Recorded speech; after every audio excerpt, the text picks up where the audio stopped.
The Wild Robot by Peter Brown. Second edition, The Wild Robot Escapes. Adventure coming next episode. So I hope you will enjoy this episode. See you. Beep boop beep bap boop. Alright, so it's pretty much like this. The Wild Robot is cool.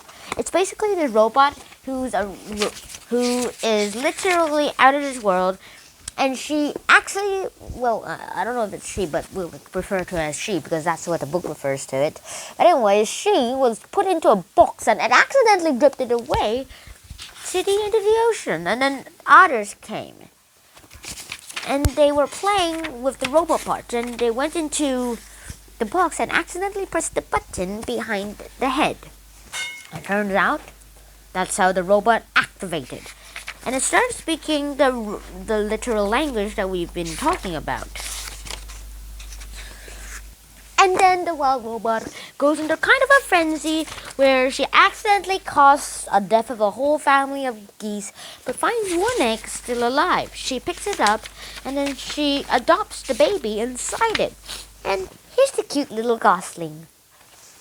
So she adopts it and then she asks the beavers who needs a favor to her to actually build her a home for her and her son. And then it's basically like this. So Bright Bill is what the gosling's name is going to be. And so this is a place where it was like this. The gosling needed to sleep, but the robot didn't know where to sleep, make it sleep in. She tried some soft patch of grass, didn't work. And then Brightbill looked up and said, "Mama, sit." And then Ross literally sat down. And then he said, "Mama, hold." And then Ross, that was the robot's name, literally hold the goosling. And the goosling literally slept like that. Even though it was cold and clunky in there, he felt really, really safe in the mother's arms. And so that was literally like that. Then there was swimming day where Bright Bill was gone to taught how to swim. And so he was swimming. And the swimming was really, really cool. And Bright Bill met this new friend who was a squirrel. They talked to each other, had a little chatterbox, and eventually the gosling started to fly.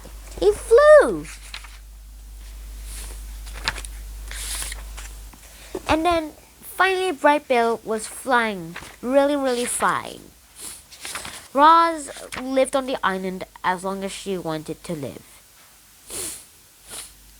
And so Bright Bill and Roz went to look at the dead robots. These robots also had the button on their back. Bright Bill pushed the button, but it didn't do anything. Well, probably because it's dissected and pulled it apart. If that happens, the wires will flip apart and it will not be able to get alive. And then bears came. So a few bears came and they tried to kill Roz. Literally tried to kill Roz. Eventually almost killing themselves. Roz was unable to kill anybody or even any animal, so she had to save them. And then a beaver said, "I love a challenge, so I'll make a new foot for you." And then he literally made a new foot for Roz. Roz was able to walk again. The foot was a little bit larger, but what does it matter? And then there was a migrating time where there's now a lot of things that can happen. And then the goosling came back to Roz, where they lived together again. The family was reunited. And he told the story, Bright Bill told the story to Roz, where one of the geese were killed by humans. And that's exactly what happened. They had a celebration on the first anniversary of when Roz arrived.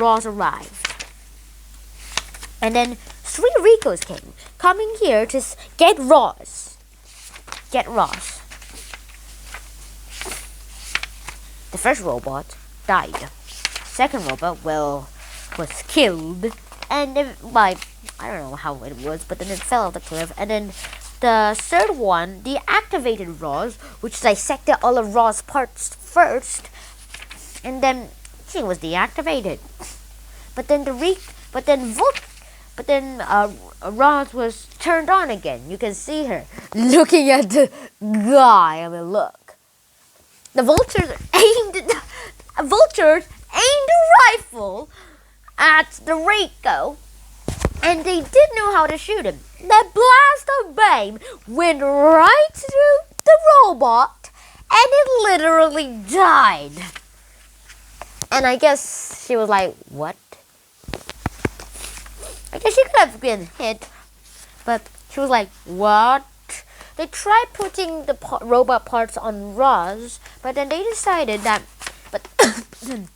Roz decided that the best way was to get back to her makers. And that's how it works. To be continued in the Wild Robot Escapes. Now, Wild Robot. At first, I thought nature and robots could not come together, but until I read this great story, a really moving story, in fact, I decided that it was popular at the time when robots could live together. And so, coming up next in The Wild Robot Escapes. So, I hope you enjoyed this episode. If you did enjoy this episode, please like, share, and subscribe to the channel if you haven't already. And I will see you in the next episode. Shunan out. Peace.